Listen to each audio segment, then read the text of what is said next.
Hello guys, welcome to Prep and Peace। क्या हम लोग देख रहे हैं ना कि आज हम लोग नया टॉपिक शुरू करने वाले हैं एज वाले टॉपिक का। ठीक है, हम लोग इससे पहले कर चुके हैं पाइप एंड सिस्टम वाला टॉपिक, वो टाइम एंड वर्क वाला टॉपिक एंड सो ऑन। बहुत सारे टॉपिक्स हमने कवर किया एप्टीट्यूड का। आज से हम लोग एज वाला टॉपिक देखेंगे। तो आज के जो वीडियो है आज का, उसमें हम लोग क्या देखेंगे, पहले फंडामेंटल्स कुछ देख लेते हैं। ठीक है, कि एज वाले प्रॉब्लम्स को कैसे सॉल्व किया जाता है, ये प्रॉब्लम किस टाइप का होता है। ठीक है, उसको आज हम लोग आज के वीडियो में देखेंगे। तो फंडामेंटल्स में एक क्वेश्चन के थ्रू से ही चलते हैं। तो क्वेश्चन क्या बोलता है कि the ratio of ages of A and B, मतलब ए और बी का जो एज है उसका रेशियो क्या है, 4 years एगो, 4 साल पहले का बात कर रहा है। ठीक है, कितना था, 11:14। ठीक है, यानी ए का 11 के रेशियो में और बी का 14 के रेशियो में। Today the proportion of their age is, आज के डेट में देयर उसका जो एज का रेशियो हो गया वो कितना हो गया, 13:16 हो गया। Then what is the current age of A, मतलब आज ए का क्या एज होगा वो पूछा जा रहा है। ठीक है, दो दो रेशियो दिया हुआ। इसी टाइप का प्रॉब्लम होता है एज वाले में, दो अलग अलग रेशियो दिया रहता है, एक पहले का दे देगा या एक कभी फ्यूचर का दे देगा, इस तरह से रिलेट करके दिया रहता है। ठीक है, तो कैसे सॉल्व करेंगे इसको, हम लोग A:B कर दिए। ठीक है, तो पहले रेशियो क्या है, 11:14, दूसरे वाला रेशियो क्या है, 13:16। अब यहाँ पे क्या देख रहे हैं, दो टाइप का प्रॉब्लम आता है। एक टाइप के प्रॉब्लम में क्या है कि रेशियो सेम है, जैसे 11 और 13 के बीच में 2 का डिफरेंस, 14 और 16 के बीच में भी 2 का डिफरेंस। तो ये दोनों तरफ यदि 2 का डिफरेंस ही है रेशियो में, तब ये क्वेश्चन आसान हो जाता है। ठीक है, तब डायरेक्टली क्या करेंगे, 2 रेशियो को हम किसके बराबर कर देंगे, 4 के। अब ये 4 कहाँ से आया, क्योंकि क्या दिया है हमको क्वेश्चन में कि 4 years एगो, यानी दोनों रेशियो के बीच में कितने साल का डिफरेंस है, 4 साल का। पहला वाला रेशियो 4 साल पहले का है और ये वाला रेशियो अभी का है। ठीक है, तो 4 साल का डिफरेंस तो उसी के बराबर कर देते हैं, 2 रेशियो बराबर 4, तो 1 रेशियो का वैल्यू 2। अब पूछ क्या रहा है क्वेश्चन में, what is the current age of A. तो ए का करेंट एज, करेंट रेशियो तो ये वाला है ना, जिसमें से ए का रेशियो क्या है, 13।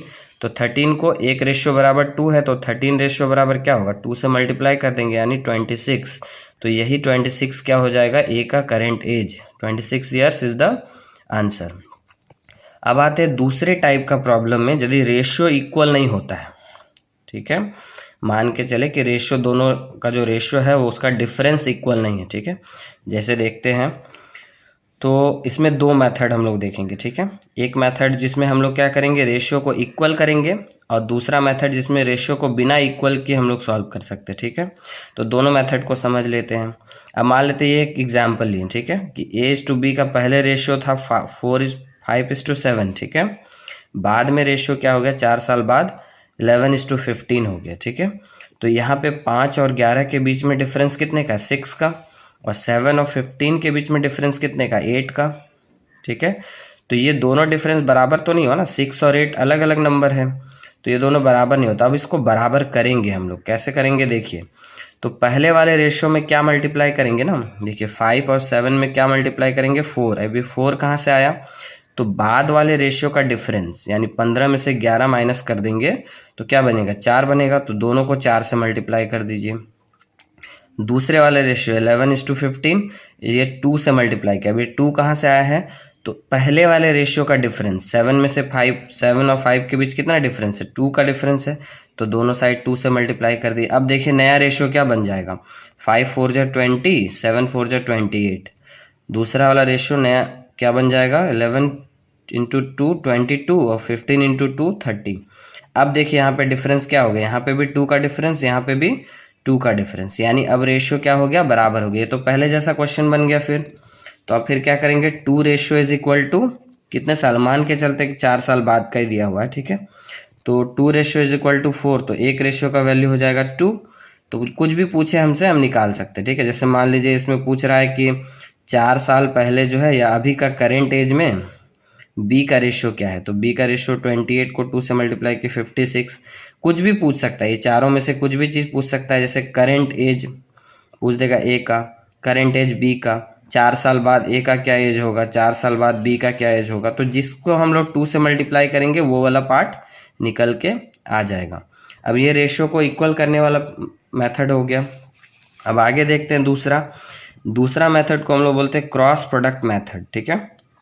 इसमें हम लोग रेशियो को इक्वल नहीं करते हैं। यहाँ पे हम लोग क्या करते हैं, A:B, पहले क्या था 5:7, बाद में क्या था 11:15, और इन दोनों का रेशियो मतलब डिफरेंस कितने का है, कितने साल का डिफरेंस है दोनों रेशियो में, 4 साल का। यहाँ भी 4 लिख दिए, यहाँ भी 4 लिख दिए। अब यहाँ से क्या करते हैं, क्रॉस प्रोडक्ट करते हैं, इधर भी क्रॉस प्रोडक्ट करते हैं।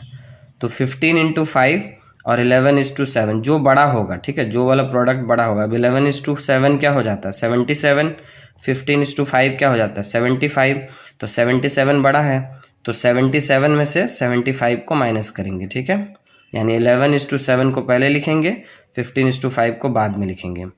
और ये इसको क्या बोलेंगे, रेशियो वाला टर्म इज इक्वल टू, अब नीचे वाला क्रॉस प्रोडक्ट, तो 11:4 और 15:4 जो बड़ा होगा तो 15:4 बड़ा होगा, माइनस 11:4, 4 कॉमन ले लेंगे इधर, 15 - 11 हो जाएगा। यहाँ पे क्या हो गया, 2 रेशियो इज इक्वल टू 15 - 11 4, 4 × 4 16, ठीक है। तो 1 रेशियो का वैल्यू 8। अब यहाँ पे क्वेश्चन आएगा कि सर पहले वाले मेथड से तो 1 रेशियो का वैल्यू 2 आ रहा था, दूसरे वाले मेथड से 1 रेशियो का वैल्यू 8 आ रहा है। तो इससे कंफ्यूज नहीं करना है, क्योंकि पहले वाले रेशियो में, पहले वाले जो मेथड है उसमें क्या हो गया है ना कि ये सब वैल्यू भी तो चेंज हो गया ना रेशियो को इक्वल करने के चक्कर में। तो यहाँ से 56 आया ना, अब यहाँ से भी देखते हैं कितना आता है। तो यहाँ से 7 को यदि 1:8 है तो 7 रेशियो कितना हो जाएगा, 7 × 8 56 ही हो जाएगा। तो यानी आंसर से हमको मतलब है, ठीक है। तो आंसर सेम आएगा, चाहे किसी भी मेथड से आप बनाएं, जो मेथड आपको ईजी लगेगा उससे बनाना है, ठीक है। तो ये था फंडामेंटल्स एज वाले टॉपिक का। अगले वीडियो में हम लोग इसका प्रैक्टिस क्वेश्चंस देखेंगे, ठीक है। जितने टाइप के प्रैक्टिस क्वेश्चंस बन सकते हैं वो सारा डिस्कस करेंगे हम लोग इन नेक्स्ट वीडियोस, ठीक है।